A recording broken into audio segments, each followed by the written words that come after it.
안녕하세요. DJ 라니입니다. 오늘의 사연 시작해 보겠습니다. 우리는 종종 어떤 일이 일어났을 때 그저 운명이라고 말하며 지나치곤 하죠.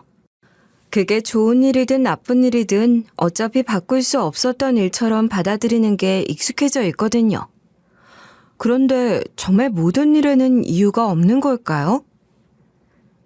가끔은 너무 평범해서 의심하지 않았던 일들이 나중에 보면 처음부터 어딘가 이상했음을 깨닫게 되는 순간이 있어요. 아무렇지 않게 넘겼던 말, 무심코 지나쳤던 행동 하나하나가 결국엔 큰 진실의 조각이었다는 거려.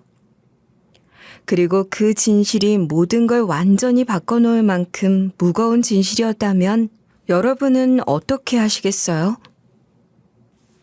오늘 저는 그런 이야기를 들려드리려고 합니다. 지금부터 시작해 볼게요. 어릴 적부터 저는 집안 형편이 넉넉하지 않았어요. 어릴 때부터 사치라는 단어와는 거리가 먼 삶을 살았죠. 아버진 공사 현장에서 일하셨고 그나마 그 수입으로 겨우겨우 생활을 유지하던 중이었는데 제가 16살 되던 해 어느 날 갑자기 사고 소식이 들려왔어요. 아버지가 무너진 구조물 밑에 깔렸다고 했고 병원에 도착했을 땐 이미 늦은 상태였어요. 너무 갑작스럽게 떠나셨기 때문에 슬퍼할 틈도 없었고 장례 치르던 내내 엄마 손만 꼭 잡고 멍하니 서 있었던 기억이 나요. 그리고 그때부터 모든 게 달라졌어요. 아버지가 돌아가신 후 엄마는 멈춰설 수 없었죠. 그날 이후 엄마는 낮에는 식당 조리 보조, 밤엔 김밥집에서 말아놓은 김밥을 포장하고 도시락 반찬을 만드는 일을 하셨어요. 새벽 4시에 일어나고 밤 늦게 돼서야 겨우 돌아오시는 날이 다반사였고 허리는 제대로 펴지도 못한 채 허리를 늘 부여잡고 주저앉아 계셨어요. 엄마가 워낙 바쁘시다 보니 저는 자연스럽게 어린 동생을 돌보게 됐어요. 유치원 보내고 데려오고 밥 차리고 설거지하고 빨래 널고 개고 숙제 봐주고 재우는 일까지 친구들이 학원 끝나고 PC방 가고 영화 보러 다닐 시간에 저는 장을 보며 집안일을 하는 게 일상이었어요. 방학 땐 알바 뛰느라 친구들 얼굴 본 날보다 손님 얼굴을 더 많이 봤고요. 당연히 대학은 꿈도 꾸지 못했어요. 등록금이 어디 있었겠어요. 엄마는 늘 말하셨어요. 공부 잘하는 거, 하고 싶어 하는 거, 우리 집 형편은 그게 제일 사치야. 그냥 빨리 기술 배우고 자리 잡는 게 훨씬 나아. 큰 꿈 꾸지 마라, 슬미야. 그냥 땅만 봐. 멀리 보지 말고. 어릴 땐 엄마의 그 말이 미웠지만 그 말이 틀리진 않았어요. 엄마 말대로 고등학교 졸업하자마자 저는 바로 일터에 뛰어들었어요. 아무 기술도 없고 자격증도 없던 저는 남들보다 더 부지런히 움직여야만 했고 그게 저에겐 너무 당연한 일이었어요. 어릴 때부터 단련이 돼서 그런가 어딜 가도 손끝 하나는 정말 야무졌던 것 같아요. 바느질이든 요리든 청소든 한 번 배운 건 금방 익혔고 재빠르단 얘기를 들었죠. 그러다 우연히 구인 사이트에서 호텔 하우스키퍼 채용 공고를 보게 된 거예요. 혹시나 하는 마음으로 지원했는데 운 좋게 붙었어요. 제게는 그게 인생 첫 정규직이자 세상에서 제일 그럴듯한 직장이었죠. 호텔에서 방 치우는 일이 뭐가 그럴듯하냐 하실 수도 있겠지만 적어도 저에겐 그랬어요. 늘 허름한 식당 같은 데서만 일하다가 번듯한 호텔에 출근하고 유니폼을 입으면 꽤나 뿌듯함도 들었거든요. 처음 며칠은 시트 접는 것도 허둥댔지만 그 일도 금방 적응했죠. 어차피 로비에서 일하거나 고객 응대하는 일은 저랑 맞지 않았어요. 워낙 굳은 일에 익숙해서 그런지 저는 뒤에서 묵묵히 하는 게 훨씬 편했거든요. 매일 같은 방을 정리하고 같은 규칙에 따라 물건을 놓고 같은 절차로 시트를 개는 일상은 저에게 안정감을 줬어요. 그렇게 근무한 지 1년쯤 됐을 무렵 호텔 설비팀 소속으로 일하던 남편을 처음 봤어요. 늘 작업복 위에 조끼 하나 걸치고 말 한마디 없이 일만 하던 조용하던 남자. 처음엔 가끔 직원 식당 같은 데서 마주치는 게 전부였고 말 한마디 나눠본 적 없었죠. 그런데 어느 날 비가 억수같이 쏟아지던 저녁, 우산도 없이 퇴근 대기 중이던 제가 호텔 정문 앞에 서서 망설이고 있을 때였어요. 누군가 제 위로 우산을 씌워줬어요. 돌아보니 남편이 우산을 들고 서 있더라고요. 비 많이 와요. 어디로 가세요? 네? 전 버스 타고 가요. 그럼 같이 가요. 젖으면 감기 들어요. 그게 남편과 처음 제대로 나눈 대화였어요. 남편은 다정다감하고 따뜻한 사람이었어요. 저희는 천천히 가까워졌고 데이트라 해봤자 근무표 맞춰 같이 삼각김밥 나눠 먹거나 퇴근 후 인근 공원 걸으며 시원한 바람 쐬는 게 전부였지만 그땐 그것도 참 행복했죠. 그렇게 몇 년을 만나고 저희는 결혼을 결심했어요. 화려한 웨딩홀이나 드레스는 없었지만 소박한 식당 한켠에서 가족들 앞에 앉아 서로를 바라보며 맹세했던 그날을 아마 평생 잊지 못할 거예요. 결혼 이후에도 삶은 갑자기 윤택해지거나 멋져지진 않았어요. 여전히 아침이면 각자 유니폼 입고 출근했고 퇴근 후엔 서로 파김치가 되어 쓰러지듯 누웠지만 그래도 전엔 느끼지 못했던 안정감이 있었어요. 대단한 것 없이도 저는 기꺼이 이 사람 곁에 있고 싶었죠. 하지만 그때까진 이해하지 못했어요. 그 평범하고 소박한 일상이 얼마나 큰 기적이었는지를. 결혼하고 나서 저희는 호텔에서 그리 멀지 않은 동네에 있는 작은 빌라 전세를 얻었어요. 엘리베이터도 없고 창문이 낡아 틈 사이로 벌레도 잘 들고 겨울엔 또 보일러가 종종 말썽이었지만 그래도 둘이 함께 산다는 게 좋았고 그조차 감사했어요. 직장이랑 가까워 출퇴근할 때 덜 힘들다는 게 가장 큰 장점이었고요. 별거 없는 일상이지만 그 평범한 속에 소중함이 가득했어요. 결혼하고 몇 년 지나서는 딸도 하나 낳았어요. 다행히도 호텔 측에서 산후 복귀에 배려를 해줬고 저는 아이가 놀이방에 다니기 시작할 무렵 다시 일을 시작하게 됐어요. 아이는 낮엔 놀이방에 맡기고 저는 객실 돌고 퇴근하면 둘이서 육아 분담하고 그렇게 매일매일 살아갔어요. 그리고 그렇게 소박하게 살아가던 어느 날 남편은 그날 새벽 근무였어요. 설비파트는 야간 작업이 많은 편이라 정기점검이나 배관 수리는 주로 투숙객이 없는 한밤중에 진행됐거든요. 아직 시간 좀 남았는데 조금 더 자고 가면 안 돼? 지금 일어나야 점검 시간 맞춰. 오늘 지하 설비실 쪽 작업 있어. 거기 되게 습하잖아. 지난번에도 감기 걸리더니 또 그쪽이야? 괜찮아. 오늘은 별로 오래 안 걸려. 당신 얼른 자. 이불 사이로 빠져나가는 체온이 차가웠어요. 괜히 불안한 마음에 한 번 더 손을 뻗어 남편 뒷모습을 잡아당기고 싶었는데 그땐 괜히 찝찝한 말을 하면 더 안 좋은 일이 생길까 싶어서 조용히 눈을 감았어요. 그렇게 저는 다시 잠이 들었고 그날 아침 여느 때처럼 일어났어요. 그런데 핸드폰이 여러 번 울렸고 받아보니 호텔 쪽이었어요. 남편이 설비실 쪽 점검을 하던 중 무전이 끊긴 이후 동료가 뒤늦게 내려가 봤더니 남편이 설비실 한쪽 바닥에 쓰러져 있었다고 하더군요. 감전인 것 같다고요. 남편은 그 좁고 복잡한 설비실 안에서 발견이 늦었고 급히 병원으로 옮겨졌지만 심장이 멈춘 상태로 도착했다는 소리를 들었습니다. 병원에 도착했을 땐 이미 남편의 몸은 심폐소생술 흔적에 가슴이 온통 시퍼렇게 되어 있었고 차디찬 남편이 침대 위에서 조용히 누워 있었어요. 그 손을 붙잡고 계속 흔들며 울었는데 그토록 뜨겁던 사람의 체온이 한순간에 사라질 수 있다는 게 믿기지 않았어요. 그날의 절망은 평생 제 뼛속 깊이 남아있을 거예요. 남편의 사인은 감전사, 안전보건공단이 현장 조사까지 했고 호텔 쪽 기록에는 전기 불량에 대한 과거 민원이 몇 건 있었다고만 정리돼 있었어요. 아마 뜻하지 않은 누전이 있었을 거라더군요.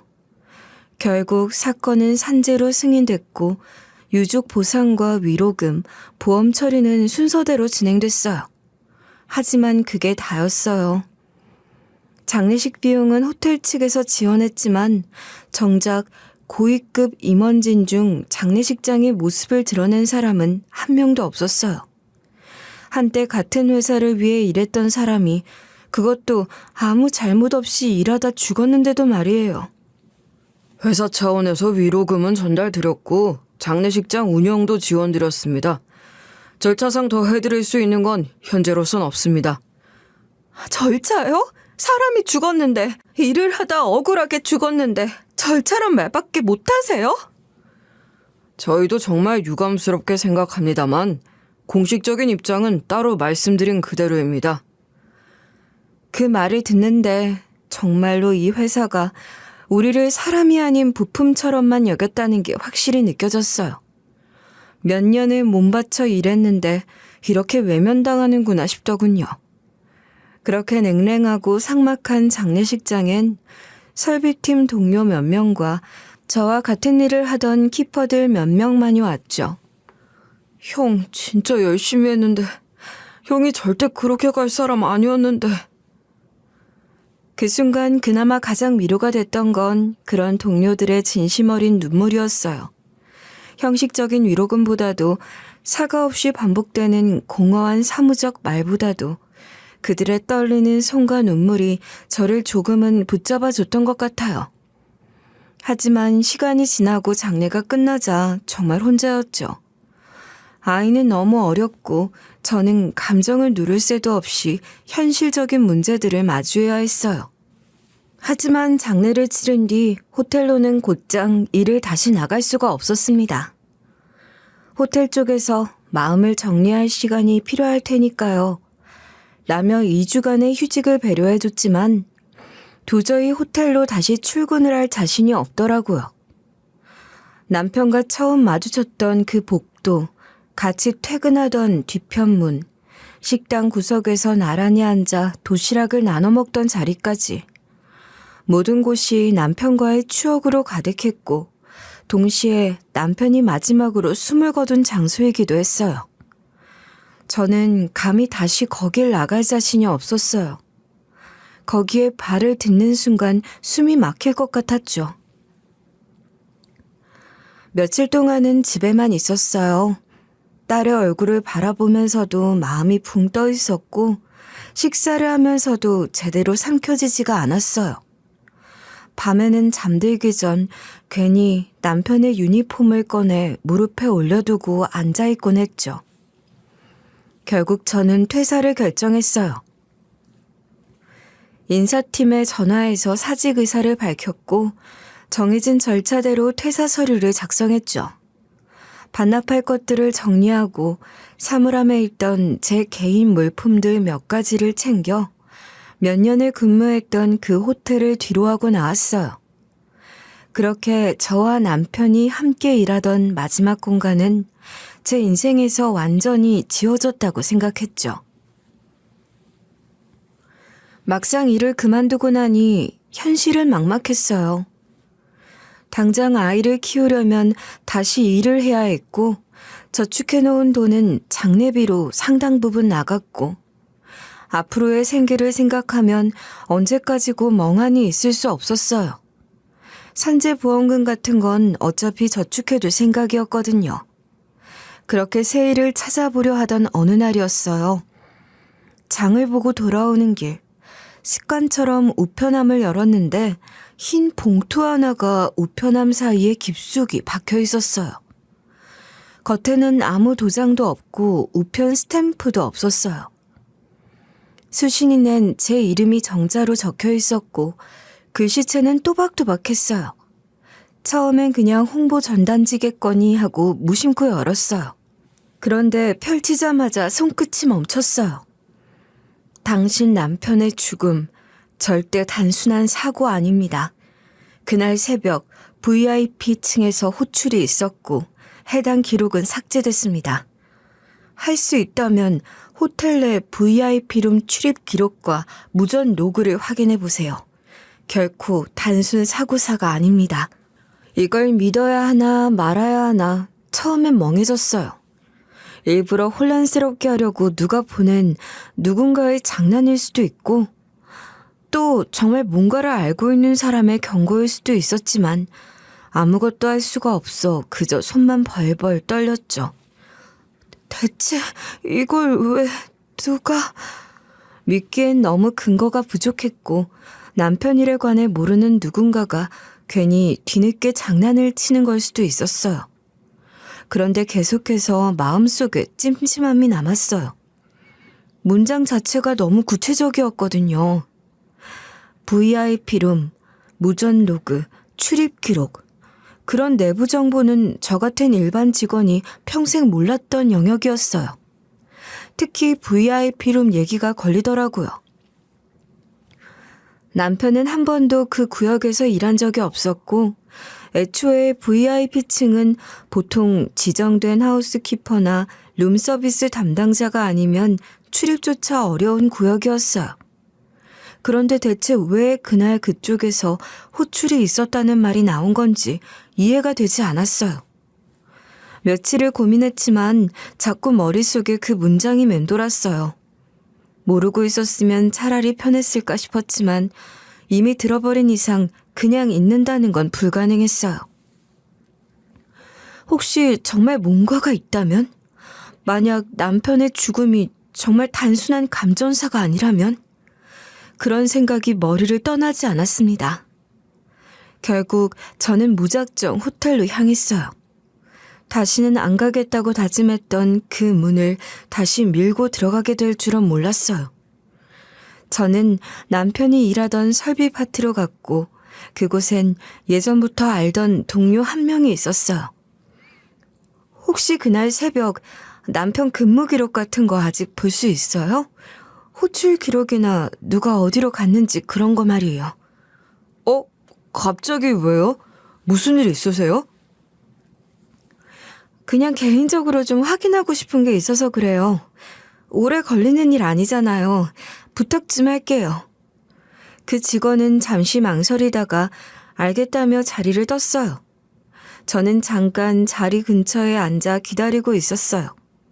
그런데 몇 분 뒤 제 앞에 온 건 설비팀 직원이 아니라 보안팀 직원 2명이었어요. 잠시 프론트 뒤쪽으로 가시죠. 네? 왜 그러시죠? 일단 갑시다. 저는 그 상황이 전혀 납득이 되지 않았지만 뭐가 문제인지 알아야겠다 싶어서 따라 나갔어요. 사무실에 들어서니 인사팀장이 먼저 와서 기다리고 있었어요. 책상 앞에 앉은 그는 경직된 표정으로 말했어요. 이런 요청은 사적으로 처리할 수 없는 정보입니다. 유가족이시라도 호텔 내부 보안 규정상 해당 기록은 열람이 불가능합니다. 제가 왜 찾는지도 모르시면서 무작정 안 된다고요? 전 남편이 그날 어떤 경로로 움직였는지 알고 싶을 뿐이에요. 저희도 유감입니다만 그런 접근은 허용되지 않습니다. 절차상 통과가 어렵습니다. 절차요? 사람이 죽었어요. 이 호텔에서 일하다 죽은 사람이에요. 최소한의 진실을 알고 싶은 게 그렇게 무리한 요구예요? 그런 말씀 충분히 이해합니다만 호텔 규정상 외부인에 대한 정보 제공은 아무리 따져봤자 계속 같은 말만 반복되더군요. 결국 저는 아무것도 얻지 못한 채 쫓겨나다시피 나왔어요. 호텔을 나와 걷는데 발밑이 푹 꺼지는 것 같았어요. 예감이 들었어요. 뭔가가 분명히 있다는. 그냥 느낌이나 억지가 아니에요. 누군가 진실을 감추고 있어요. 문제는 그걸 제가 어디서부터 어떻게 밝혀야 할지 전혀 모르겠단 거였죠. 호텔 쪽에서 단서 하나 찾지 못하고 쫓겨나다시피 나오고 나니 이번엔 경찰서를 찾는 수밖에 없었어요. 처음 남편이 사고를 당했을 당시 담당했던 형사 이름을 기억하고 있었거든요. 그래서 곧장 관할 경찰서로 갔죠. 그때 저희도 조사는 충분히 했던 건입니다. 감전사고로 결론나지 않았습니까? 저희 입장에선 더 이상 들여다볼 사유가 없어요. 그건 저도 알아요. 근데요, 이 편지 좀 보세요. 최근에 제 우편함에 꽂혀 있었어요. 누가 익명으로 보낸 건데 이걸 보니까 단순 사고가 아니라는 거예요. VIP층에서 호출이 있었고 그 기록이 삭제됐다고. 이거요? 형사는 한 손으로 봉투를 들고 쳐다보더니 피식 웃더라고요. 진짜 중요한 증거라면 익명으로 그것도 이렇게 덜렁덜렁 장난처럼 이런 식으로 보내겠어요? 공문도 아니고 발신자도 없고 심지어 문장도 애매모호하잖아요. 하지만 아무나 VIP룸 출입 기록이랑 무전 로그 얘기할 수는 없잖아요. 이건 분명히 안에서 뭔가를 본 사람이 그냥 누가 알고 있는 내용을 과장해서 쓴 거죠. 그날 CCTV, 동선 기록, 현장 감시까지 다 했어요. 다살 흔적 없고 감전사로 판명됐습니다. 믿기 어렵고 슬프신 거 알지만 이렇게 무작정 떼쓰신다고 되는 문제 아니에요. 떼쓴다고요? 남편 죽음의 진실을 알고 싶다는데 그게 떼쓰는 거예요? 글쎄 그 진실이 이미 드러났다니까요. 감전사요. 정식 절차 없이 이러시는 건 저희도 곤란합니다. 돌아가세요. 그렇게 말하며 형사는 더 이상 관심이 없다는 듯 의자에 등을 기대더라고요. 전 결국 자리에서 일어났어요. 문을 나서기 직전까지도 혹시 그가 다시 불러세우진 않을까 마음속에 한 가닥 희망을 품었는데 아무도 저를 부르지 않았어요. 경찰도 호텔도 다 똑같았어요. 누군가가 나서서 이 죽음의 실마리를 더 파고들어주진 않았어요. 남편의 이름은 사건 파일 한 줄, 종이 위에 찍힌 사망 진단서 몇 장으로만 남겨졌고 저는 그냥 거기서 멈췄을 수밖에 없었죠. 저 혼자선 아무것도 할 수 없다는 무력감만 짓눌렸고 울음을 참고 견디는 날들이 반복됐어요. 뭔가가 이상하다는 의심은 강해졌고 도대체 왜 그런 편지가 왔는지, 왜 아무도 그걸 심각하게 받아들이지 않는지 생각하면 생각할수록 분노가 치밀어 올랐어요.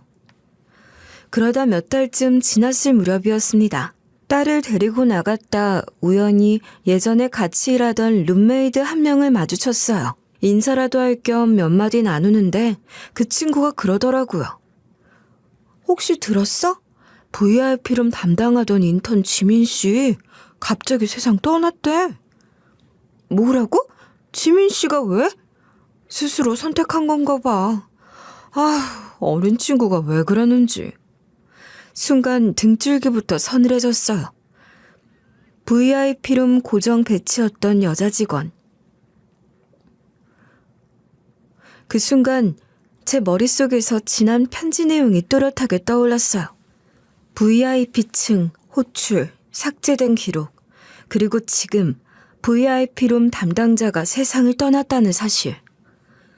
단순한 우연이라고 치부하기엔 너무 이상한 우연이었어요. 남편이 VIP층과 관련된 호출을 받고 사망했고 그 사실을 암시한 편지가 도착했고 몇 달 뒤엔 또 그 공간을 드나들던 직원이 세상을 떠났다는 거예요. 이제는 의심이 아니라 확신이 되었어요.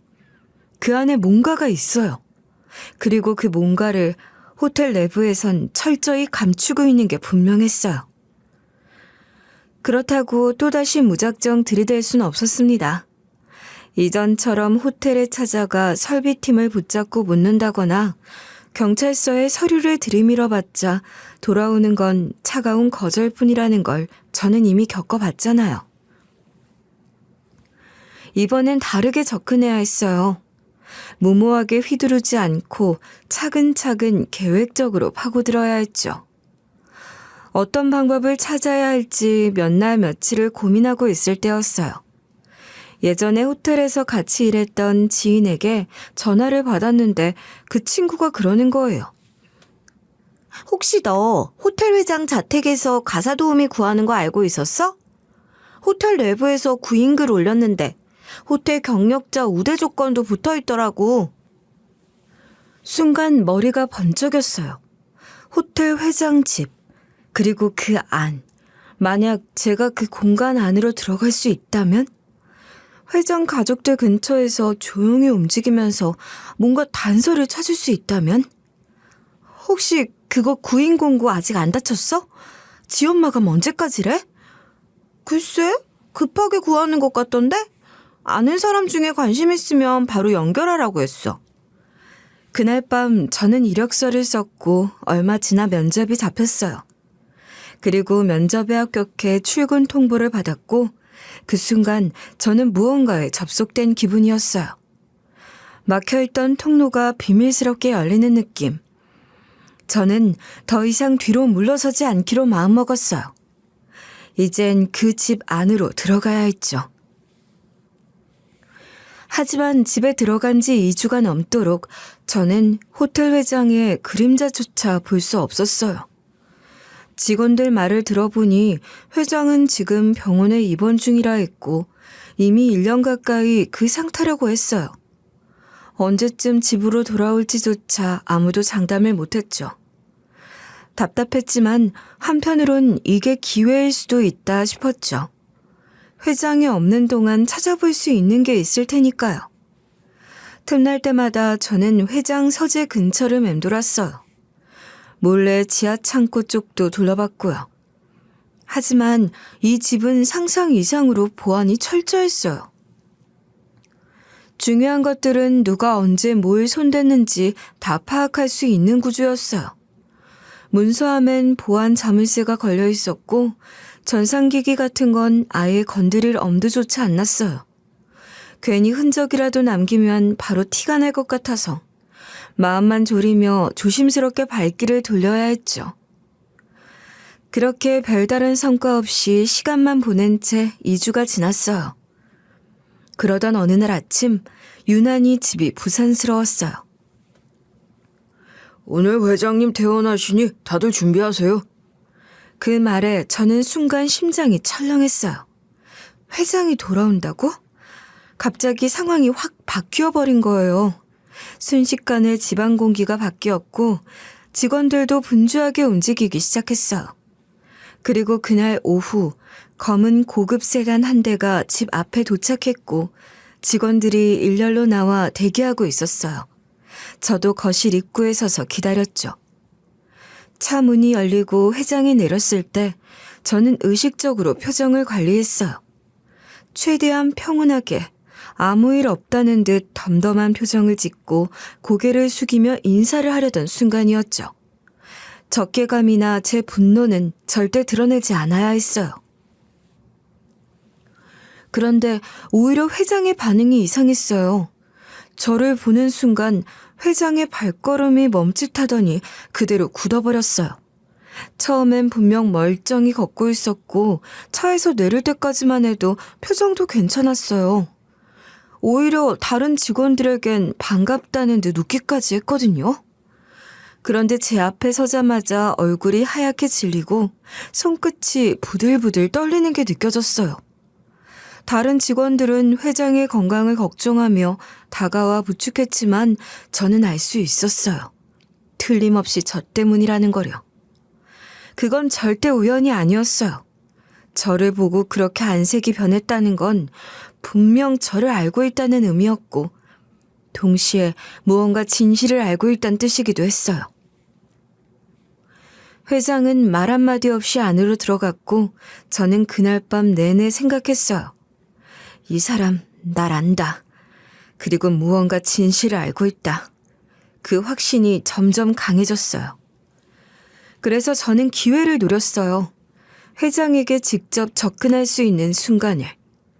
마침 며칠 후 회장의 약을 챙겨 서재로 가져가라는 지시를 받았고 저는 그 기회를 놓치지 않았어요. 서재 문을 열고 들어가니 회장은 책상 앞에 앉아 있었어요. 저를 보자마자 또다시 눈빛을 피했고 손은 여전히 떨고 있었어요. 저는 조용히 약을 내려놓으며 말했어요. 회장님, 뭔가 아시는 거죠? 숨기고 있는 게 있는 거예요. 맞죠? 제 남편 죽은 거 그냥 사고 아니잖아요. 그렇죠? 회장은 고개도 들지 않았고 말없이 약만 내려놓고 나가라고 손짓했어요. 저는 문까지 걸어갔다가 그대로 돌아서며 말했어요. 진실을 말 안 하시면 경찰에 신고할 거예요. VIP층 기록이 다 지워졌다고 들었어요. 무전 기록도요. 그거 처음부터 다시 조사하게 만들 거예요.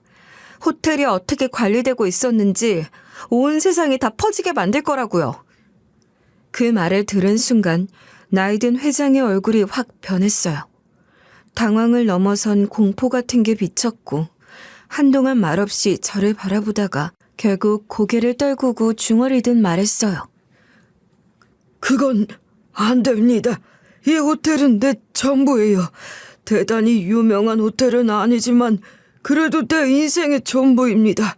내 자식만큼이나 소중한 곳이에요. 내가 평생 피땀 흘려 일궈낸 결과라고요. 그렇다면 이제 진실을 말씀해 보시죠. 끝까지 숨기실 생각이시라면 저도 가만히 있을 수 없어요. 이대로 넘기지 않을 겁니다. 회장은 그 말을 더 이상 아무 말도 하지 못했고 긴 침묵이 흘렀어요. 책상 위에 놓인 약봉투를 뚫어져라 쳐다보며 한참을 말없이 있던 그는 결국 한숨을 깊게 내쉬며 입을 열었어요. 목소린 낮고 떨렸지만 그 안엔 무언가 포기한 듯한 체념이 담겨 있었어요. 나는 오랜 시간 병원에 있었습니다. 몸이 안 좋아서요. 2년 전부턴 일선에선 완전히 손을 뗐고 호텔 운영은 대부분 내 아들이 맡아왔죠. 장현우 씨 말씀하시는 거죠? 그래요. 그 아이에게 경영권을 넘긴 건 아니었지만 최소한 운영은 믿고 맡겼습니다. 내가 신뢰하던 사람들과 함께 움직이면 큰 무리 없을 거라 생각했고 실제로 겉보기엔 별 문제도 없었어요. 손님 응대도 잘하고 파트너들과의 교류도 활발했고 그런데 거기서 회장은 말끝을 흐렸어요. 저는 기다렸고 결국 회장은 무겁게 말을 이었어요. 그놈이 호텔 VIP룸을 자주 이용해왔더군요. 처음엔 단순히 외부 손님 접대나 행사 명목인 줄 알았어요. 중요한 사업 얘기를 한다면서 조용하고 폐쇄적인 공간을 선호한다고 했고 난 그저 그러려니 했죠. 나중에서야 그게 어떤 의미였는지 알게 됐지만 그땐 이미 너무 늦었어요. 어떤 의미인지라뇨? 무슨 일이 있었던 거예요? 거기서 뭘 했다는 거죠? 회장은 말없이 고개를 저었어요. 아무 말도 하기 싫다는 듯한 눈빛이었지만 저도 물러서지 않았어요. 그날 제 남편이 VIP룸에 불려갔어요. 전기 문제가 있었다고 했죠. 내가 들은 바로는 그날 VIP룸 내부 전기가 갑자기 끊겼고 거기에 있던 사람들이 당황했다더군요. 원래는 내부 직원 중 한 명이 배정되어 있었는데 이상하게 연락이 안 됐고 그 시간에 우연히 대기 중이던 남편분이 호출된 모양이었습니다. 회장은 다시 잠시 말없이 있었어요. 입술을 꾹 다문 채 눈을 감았고 마치 모든 걸 끌어올리듯 숨을 깊게 들이켰다가 내뱉은 뒤 마지못해 입을 열었어요. 그 아이가 내 아들인 말입니다. VIP 룸 안에서 그가 많은 일들을 해왔습니다. 그러니까 그러니까 그곳에선 차마 입에 담기 힘든 일들이 이뤄지고 있었던 거예요. 호텔에 득이 될 만한 남자들에게 여자들을 붙여주고 그 안에서 여럿이서 해서는 안 될 짓들을 하며 섭취해선 안 되는 것들을 함께 나눠서 하는, 뭔 얘긴지 대강 짐작이 가시겠죠? 몇 년 전 온 나라를 발칵 뒤집어 놓은 사건 같은 그런 일들을 벌인 거죠. 규모는 달랐지만요. 그리고 그날도 내 아들놈은 외부에서 불러온 여자와 함께 있었습니다. 그리고 그 여자에게 절대 해서는 안 될 짓을 한 모양입니다. 그걸 내 남편이 본 거네요? 예, 그랬다고 합니다. 전기 문제로 호출을 받아 문을 열고 들어간 순간 그 장면을 본 거죠. 깜짝 놀랐지만 남편분은 아무 말도 하지 않고 바로 자리를 떴다고 했어요. 근데 그걸 본 제 아들이 그냥 놔두지 않았죠. 따라갔다고요? 남편분이 설비실로 들어가는 걸 보고 그대로 뒤따라 들어갔다고 합니다. 무슨 짓을 한 거죠? 내 남편한테 무슨 짓을 한 거냐고요? 아니요, 뭘 어떻게 한 건 아닙니다. 아마 협박을 하려고 따라간 거겠죠. 그런데 거기서 감전된 상태로 쓰러진 남편분을 마주했는데 그놈은 본능적으로 도망쳤답니다. 기가 막히더군요. 바로 조치했다면 옆에 누구라도 있어 그 자리에서 전원을 차단하고 즉시 구조 요청을 했더라면 살았을 수도 있었다고. 병원에서도 경찰에서도 그랬죠. 근데 그걸 놔뒀다고요? 그냥 도망쳤다고요? 남편분이 본 걸 들킬까봐, 자기가 그런 짓을 했다는 게 드러날까봐 그놈은 자신만을 생각했어요. 겁을 먹은 거죠. 자신의 행동이, 자신의 더러운 민낯이 세상에 드러날까봐 도망쳤어요. 그럼 당신 아들이 그런 일을 벌였는데도 지금껏 덮고 있었던 거예요? 덮은 게 아닙니다. 아니, 덮으려 했던 게 맞긴 하네요. 하지만 사실 나도 너무 늦게 알았어요. 너무 늦게. 그런데 왜 지금껏 아무 말도 안 하셨어요? 왜 경찰에 말하지 않으셨어요? 그 사람 하나만 믿고 저를 조롱하고 호텔은 사고로 정리해버리고 저만 바보 만들었잖아요. 망나니 같은 놈이지만 그놈도 내 아들이에요. 자식을 그렇게 쉽게 넘길 수 있는 부모가 얼마나 있을 것 같습니까? 그리고 무엇보다 내 호텔에서 일어난 일이고요. 내 자식 같은 호텔이요. 그래서 병원에 있던 내내 계속 싸웠어요. 마음속으로요. 말을 해야 할지 말아야 할지, 밝혀야 할지 덮어야 할지 매일매일 스스로에게 물었어요. 그럼 이제 어떻게 하시겠어요? 계속 그렇게 모른 척 하실 건가요? 아들을 위해서 계속 묵살하시겠어요? 회장은 눈을 감은 채 고개를 저었어요. 그리고 그 순간 저에겐 한 얼굴이 더 떠올랐어요. 몇 번 마주친 적이 있던 어린 직원 말이에요. 그럼 몇 달 전 그 여자 직원은요? 호텔에서 극단적인 선택을 했다는 그 인턴 직원이요. 그 사람도 같은 이유였던 거죠. 맞죠? 회장은 말없이 눈을 감은 채 고개를 천천히 끄덕였어요. 억지로 담담한 척하려 했지만 눈 밑이 파르르 떨리는 게 보였고 두 손을 무릎 위에 올린 채 조심스럽게 말했어요. 그 아인 내 아들이 자주 호출하던 직원이었습니다. 인턴 신분이었지만 성실했고 객실팀에서는 평가가 좋았어요. 처음엔 단순히 VIP룸 쪽 객실을 자주 맡긴다기에 그런가 보다 했는데 나중에서야 알았습니다. 아들이 그 아이의 약점을 잡았고 그걸로 계속 협박하면서 그런 일들을 계속 시켰던 거예요. 약점이요? 어떤 약점이었는데요? 정확히 몰라요. 아들은 그런 걸 어디서 알아냈는지 그걸 이용해서 입을 막고 계속 그 방 주변 업무에 배치되게 됐죠. 그리고 그 안에서 일어나는 일들에 대해 발설하지 못하게 했고요.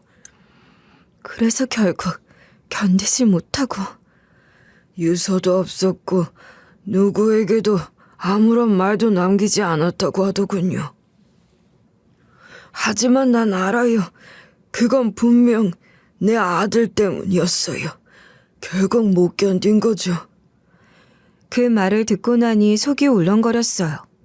두 손을 꼭 쥐고 가슴께를 눌렀지만 메스꺼운 감정이 올라오는 걸 막을 수가 없었어요. 뭔가 억울하고 분하고 미쳐버릴 것처럼 기가 막혔어요. 우리 남편만 그런 일을 겪은 게 아니었고 또 다른 누군가도 아무도 모르게 그렇게 사라져버렸다는 사실이 견딜 수 없을 만큼 무겁게 느껴졌어요. 회장님은 그 모든 사실을 언제 알았던 거예요? 병원에 있을 때 내 비서가 보고를 해줬어요. 처음엔 감정이 너무 복잡했어요. 아픈 몸도 몸이지만 정신적으로 완전히 무너졌던 시기였죠. 내 아들이 그런 짓을 저질렀다는 게 믿기지도 않았고 믿고 싶지도 않았고. 그래서 그때 아무것도 하지 않으셨던 거예요? 그땐 내가 움직일 수 없었어요. 몸 상태가 급격히 안 좋아졌고 치료 반응도 좋지 않았어요. 중환자실에 들어가 있던 기간도 있었고 정신 차리고 돌아보니 이미 사건은 조용히 마무리된 상태였어요. 병원에 있는 사이 일부 임원들이 알아서 수습했다고 하더군요. 그러니까 그렇게 덮었다는 얘기죠. 그럼 계속 그렇게 덮으실 생각인가요? 어떻게 해야 할지 나도 놀랐습니다. 그런데 퇴원에 들어온 집에 그쪽에 있는 걸 보곤 더 이상 벗어날 수 없다는 생각이 들더군요. 회장님은 하지만 제가 찾아올 때까지 결국 끝까지 아무 말도 하지 않으셨잖아요. 제가 얼마나 많은 사람들 눈치 보고 얼마나 소문에 치이고 얼마나 억울하게 혼자 견뎠는지 아세요? 저는 그 여자 직원 얘기 듣고도 남편 얘기만큼이나 가슴이 찢어졌어요. 근데 그런 사실을 알고 있었으면서 회장님은 입 다물고 지켜만 보셨죠. 맞아요. 내 책임입니다. 내가 입을 열었어야 했는데 하지만 무서웠어요. 그 모든 게 무너지면 내가 살아온 모든 세월이 무너지는 거니까요. 그 말에 저는 고개를 돌렸어요. 눈물이 왈칵 쏟아지려는 걸 애써 삼켰죠. 회장은 마치 벼락이라도 맞은 듯한 얼굴로 한참을 바라보다가 갑자기 제 앞에 무릎을 꿇었어요. 정말 죄송합니다. 아무 변명도 하지 않겠습니다. 모든 게 결국 제 탓입니다. 제가 아들을 잘못 키운 탓입니다. 우리 집안에서 벌어진 일로 그렇게 된 겁니다. 저를 벌하십시오. 그 목소린 무너진 사람의 절규처럼 들렸어요. 하지만 저는 그 절절한 태도에도 불구하고 눈을 피했어요. 안타까움과 분노, 허탈함이 뒤섞인 심정이었어요. 그 순간 제 안에서는 수없이 많은 감정들이 충돌하고 있었고 무릎 꿇은 회장을 향해 어떤 말부터 해야 할지조차 정리되지 않았어요. 회장님, 이건 단순한 사과로 끝날 일이 아니에요. 우리 남편도 그 직원도 직접 떠밀려 그렇게 된 건 아닐지 몰라도 결국 회장님 아들이 벌인 일을 알게 된 뒤에 죽었어요. 이대로 그냥 넘어가면 그 아들은 또 누군가에게 같은 짓을 할 겁니다. 다음은 누구죠? 다른 인턴? 다른 직원? 얼마나 더 많은 사람이 피해를 입어야 끝낼 건데요. 그 말을 듣고 회장은 고개를 든 채 말을 잇지 못했어요. 마치 제 말이 전곡을 찌르기라도 한 것처럼 숨소리마저 조심스럽게 변했고 양 손끝이 바닥을 짚은 채 떨려왔어요. 그리고 한참을 침묵하다가 조용히 고개를 떨구고 낮은 목소리로 말했어요. 저도 그걸 생각 안 한 건 아닙니다.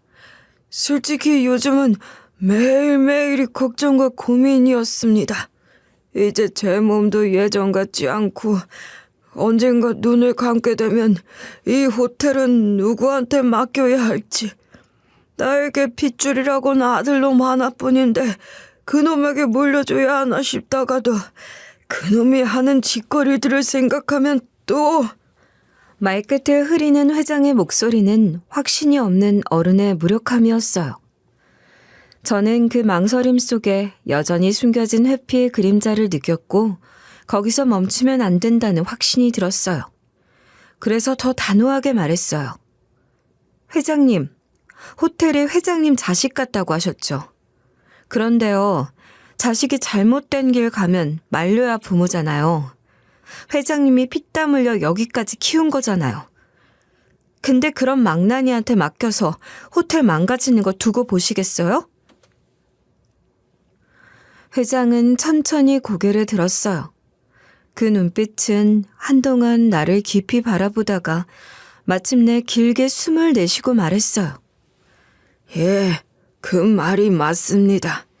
자식놈 잘못 키운 게 내 잘못이고 내 실수지만 2번 실수할 순 없지요.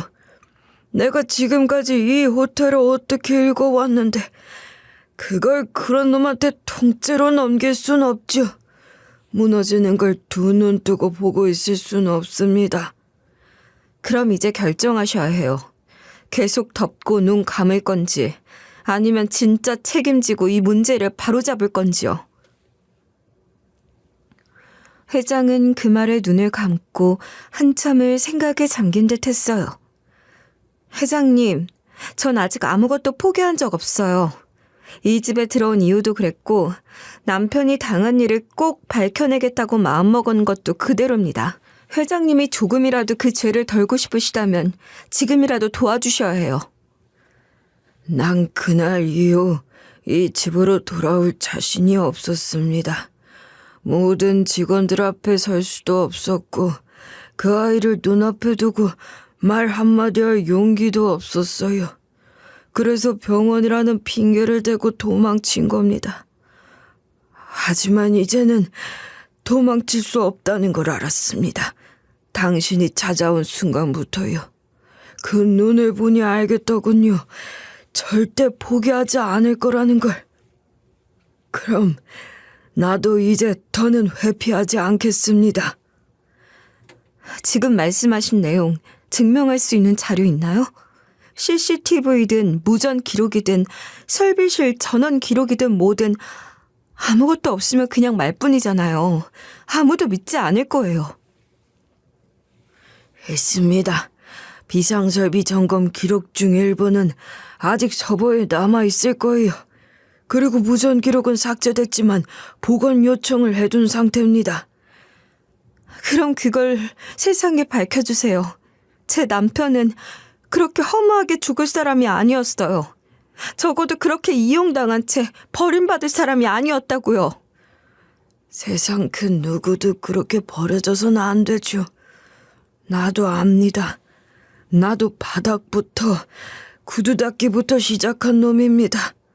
지금은 너무 멀리 왔지만 다시 바로 잡아야죠. 날 믿어봐요. 며칠 뒤 회장은 법무팀에 직접 연락을 했고 그동안 묵혀뒀던 자료를 하나하나 정리하게 했어요. 본인이 직접 경찰에 고발장을 제출하겠다고 했고 그 준비를 위해 회장실 한쪽에 마련된 비밀 금고에서 꺼낸 서류 더미엔 VIP룸 복도 앞 CCTV 일부 복원본, 보약 유통 정황이 드러난 내부 문자, 그리고 직원 몇 명이 남긴 진술서까지 포함되어 있었어요. 그 후 회장은 본인의 이름으로 된 고발장을 경찰서에 정식으로 접수했고 며칠 지나지 않아 수사팀이 호텔로 들이닥쳤어요. 호텔 사업 파트너 미팅이란 이름으로 외부 인사들을 초청해 벌이던 행위들이 모두 수사 선상에 올랐고 접대 대상자였던 외부 인물들까지 줄줄이 조사에 불려가게 되었죠. 그 즈음엔 호텔 안팎이 초긴장 상태였다고 해요. 특히 회장 아들은 자기 아버지가 자기를 고발했다는 사실을 믿을 수 없어 했고 경찰이 체포영장을 들고 찾아오자 처음엔 반발하며 고함까지 질렀다더군요. 아버지가 어떻게 나한테 이럴 수가 있어? 나 당신 아들이야. 내 인생을 망치겠다는 거야 지금? 하지만 회장은 그런 아들을 단 한 번도 마주하지 않았어요. 조사 첫날부터 끝까지 아들 얼굴을 직접 보지 않았다고 하더라고요. 주변에선 회장이 병원 치료 중이라 못 나오는 거라 추측했지만 실은 일부러 얼굴을 피한 거였어요. 그 어떤 말보다 단호한 태도로 아들에게 주는 마지막 메시지를 보낸 거였죠. 그렇게 회장 아들은 무려 11건의 혐의로 정식 입건됐어요. 말 그대로 범죄 종합 세트였어요. 그와 함께 호텔 내 관련 부서 관리자 몇 명도 묵인 및 은폐 혐의로 같이 입건되었죠. 조사를 받던 일부 간부들은 서로를 가리키며 책임을 떠넘겼고 어떤 직원은 그땐 뭔가 이상하긴 했지만 그렇게 심각한 일일 줄은 몰랐다며 고개를 숙였다고 해요. 회장 아들이 수갑을 찬 채 재판을 받는 동안 회장은 다른 어떤 날보다도 단정한 옷차림으로 호텔 로비에 나왔어요. 본인이 직접 해당 여자 직원의 유가족을 만나 사과하겠다며 자리를 마련했던 거죠. 회장은 한참 동안 아무 말 없이 유가족 앞에 서 있다가 무릎을 꿇었고 용서를 빌었죠. 이제 와서 사과하셔도 그 아이는 돌아오지 않아요. 예, 저도 그걸 압니다. 그래서 정말 죄송합니다. 너무 늦었고 너무 부족했습니다. 그 애는 참 착한 아이였어요. 힘든 살림에 보탬 되겠다고 그저 열심히 일했을 뿐이에요. 그런 험한 일을 겪으면서도. 이 늦은 사과조차 용답이 안 되실 거라는 거 잘 압니다. 그럼에도 불구하고 고개를 숙이고 싶었습니다. 제가 지켜야 했던 걸 지키지 못했으니까요. 죄송합니다. 그 이후 회장은 사비로 제게도 인턴 직원의 유가족에게도 별도의 보상 절차를 진행했고 직원복지재단 설립도 검토에 들어갔어요. 또 유가족 측 변호인을 통해 위로금 명목이 아닌 피해 보상이라는 공식 문서로 절차를 마무리하겠다는 뜻도 전했다고 해요. 그렇게 상황이 하나하나 정리돼 가던 어느 날 회장은 공식적으로 대표직에서 물러나겠다고 발표했어요. 사내 메일을 통해 모든 직원에게 전해졌다고 해요. 그 짧은 메일엔 그동안 고마웠다, 부끄럽다, 남은 생은 책임을 다하며 살겠다는 문장이 담겨 있었어요. 호텔 운영은 외부 경영인에게 맡기고 본인은 직원 복지와 피해자 보상 재단 설립에 전념하겠다는 뜻이었죠. 그리고 저는 그제야 남편의 납골당에 찾아갈 수 있었어요. 그날은 햇살도 좋고 바람도 잔잔한 날이었어요. 납골함 앞에 무릎을 꿇고 앉아 오래도록 아무 말도 하지 못했어요. 그동안 너무 많은 일이 있었고 너무 많은 눈물을 쏟았고 그 어떤 위로도 다 부질없게 느껴질 만큼 깊은 상처만 남은 채였으니까요. 여보, 이제 왔어. 늦게 와서 미안해. 아니, 사실은 계속 못 왔어. 나만 살아남은 게 미안해서. 내가 아무것도 못했던 게 너무 미안해서. 당신 죽음을 밝히지 못한 게 미안해서. 여보, 이제 처벌받아야 할 놈은 그 벌을 받을 거야. 그러니 부디 억울해하지 말고 이제 훨훨 떠나. 가벼이 떠나. 눈물이 끊임없이 흘러내렸지만 그제야 저는 처음으로 마음 놓고 울 수 있었던 것 같아요. 그동안 꾹꾹 눌러담았던 모든 감정들이 그 자리에선 더는 버틸 수 없을 만큼 터져나왔고 저는 그날 납골당 한켠에서 한참을 멍하니 앉아 있었어요. 지금 저는 조용한 동네에서 작은 빨래방을 운영하며 딸과 둘이 살아가고 있어요. 일반 셀프 세탁뿐만 아니라 린넨이나 실크, 손세탁이 필요한 옷들도 함께 맡겨지곤 해요. 처음엔 단순히 기계 돌리고 건조만 하는 가게라고 생각하고 들어온 사람들이 나중엔 여기 사장님 솜씨가 좋다며 일부러 맡기려 다시 찾아오곤 해요. 조금만 여유 주시면 오늘 안엔 꼭 마무리해 드릴게요. 다른 집까지 해드릴까요? 어머, 가능해요? 아유, 그럼 부탁드릴게요. 급한 외출이 있어서요. 걱정 마세요. 오늘 안에 다 깨끗하게 준비해 놓을게요. 가게는 크지 않았어요. 세탁기 5대, 건조기 4대, 그리고 구석에 다림판 하나. 작업 테이블 하나가 전부인 공간이죠. 그런데 이 공간이 저는 참 익숙하고 편안하게 느껴져요. 매일 수십 장의 시트랑 수건을 달았던 호텔 생활 덕분인지 세탁기 돌아가는 소음조차도 저에겐 오히려 안정감을 주거든요. 특히 흰 수건에서 나오는 섬유 유연제 냄새나 세탁기 안에서 물이 돌며 생기는 그 청량한 소리 같은 것들이 뭔가 제 마음도 함께 씻어내려주는 것 같아 기분이 묘하게 좋아요. 딸과 둘이 지낸 지도 꽤 오래됐어요. 처음엔 혼자 아이 키우며 장사까지 하려니 눈앞이 캄캄했는데 그래도 시간이 약이라는 말이 맞는지 조금씩 익숙해지더라고요. 아이도 어른스럽게 자라줘서 고맙고요. 가끔은 저보다 더 어른 같기도 해요. 엄마, 오늘도 늦게 와? 오늘은 린넨 맡긴 손님이 많아서 조금 늦을 수도 있어. 알겠어. 그럼 나 먼저 숙제 다 해놓고 있을게. 엄마 너무 피곤하면 저녁은 내가 라면 끓일게.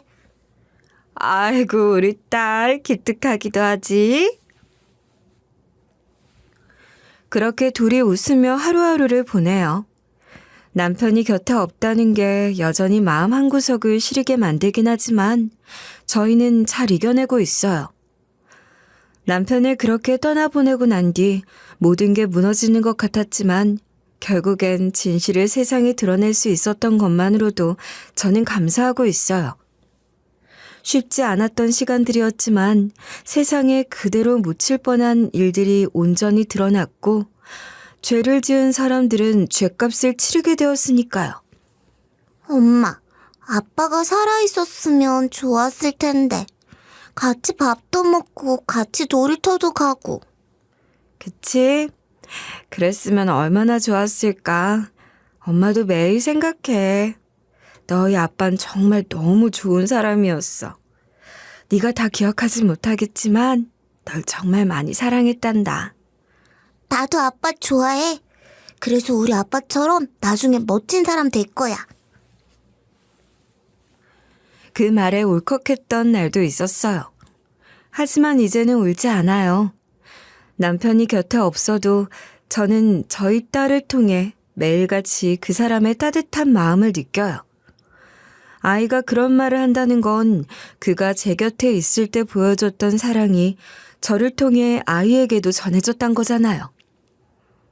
회장 이야기도 가끔 들려와요. 직접 연락을 주고받진 않았지만 예전 호텔에서 함께 일했던 분들을 통해 회장이 요양 중이란 말을 들었어요. 모든 것을 내려놓고 조용히 지낸다고 하더군요. 그러면서도 마지막까지 내가 남긴 책임은 끝까지 내가 정리해야 한다고 말했다고 하더군요. 그 말을 들으며 회장이 자신만의 방식으로 사과를 끝까지 이어가고 있구나 싶어졌죠. 그리고 회장 아들은 지금도 교도소에 수감돼 있다고 해요. 재판이 끝나고 실형 선고 받은 후 단 한 번도 항소하지 않았다고 하더군요. 어쩌면 인정할 건 인정하고 받아들인 건지도 모르겠어요. 아니면 그럴 힘조차 없었던 걸지도요. 그 사건은 세간의 주목을 끌 만한 규모는 아니었어요. 대단한 재벌가의 일도 아니었고 유명 인사가 연루된 것도 아니었으니까요. 뉴스에도 거의 나오지 않았고 보도 자료조차 몇 줄로 처리된 일이었죠. 하지만 놈이 죗값을 치르게 된 것만으로도 저에겐 충분했어요. 뉴스에 나오고 안 나오고가 중요한 게 아니었으니까요. 저에겐 남편이 전부였고 그 사람을 그렇게 떠나보내게 만든 놈이 벌을 받는다는 것만으로도 저는 마음이 조금 가벼워졌어요. 지금 제 하루는 아주 단순해요. 아침에 딸 도시락을 싸고 가게 문을 열고 빨래를 개고 물때 낀 세탁기를 닫고 고객에게 문자 한 통 보내고 그러다 하루가 끝나요. 하지만 그런 하루가 저에겐 너무나 소중하고 감사해요. 어떤 날은 가게 문을 닫고 집으로 돌아가는 길 저녁 하늘을 올려다보며 문득 생각해요. 예전 같았으면 아직 호텔 지하실에서 새벽 근무 중이었겠구나. 아니면 회계 마감 서류 쌓아놓고 머리 싸매고 있었겠구나. 그런 생각들이요. 그러면 또 피식 웃게 돼요. 지금 이 빨래방이란 공간이 저에겐 두 번째 인생 같거든요. 깨끗하지 않던 것들을 깨끗하게 만드는 일. 그건 단순히 때를 지우는 게 아니라 누군가의 하루를 다시 시작할 수 있게 만들어주는 일이기도 해요. 마치 저 자신이 그랬던 것처럼요. 이제 저는 다시 삶을 빨아내고 있다는 생각이 들어요. 한때는 절망으로 젖어있던 마음을 이렇게 햇볕 아래 하나하나 말려가는 중이에요. 저는 그렇게 살아가고 있어요. 매일 조금씩 지어내고 조금씩 털어내고 조금씩 나아가면서요. 사람이 떠난 뒤에야 비로소 진실이 드러났다는 건 참 잔인한 일이에요. 하지만 세상엔 그런 진실도 존재하죠. 오랫동안 감춰지고 외면당하다가 마침내 드러나는 순간까지 숨죽이며 견뎌야 하는 이야기들. 저는 그 어둠 속에서 스스로 살아남았고 진실을 끝까지 밝힘으로써 누군가의 억울함을 지울 수 있었어요. 그게 저 혼자만의 싸움은 아니었지만 끝까지 포기하지 않은 저 자신이 자랑스러웠고 그렇게 지켜낸 진실 앞에 이제는 부끄럽지 않게 설 수 있게 되었어요. 어떤 상처는 평생 지워지지 않지만 그 상처를 통해 더 단단해지는 사람도 있어요. 저는 그걸 직접 겪으며 배웠고 앞으로는 저처럼 혼자가 되어버린 누군가에게 작은 위로라도 건넬 수 있는 사람이 되고 싶어요. 오늘의 이야기가 어딘가에서 아프게 견디고 있는 누군가에게 작게나마 닿을 수 있기를 바랍니다. 그리고 부디 이 세상에 진실을 외치며 버텨야 하는 사람들이 더 이상 생기지 않기를. 그럼 긴 이야기 끝까지 들어주셔서 정말 감사합니다.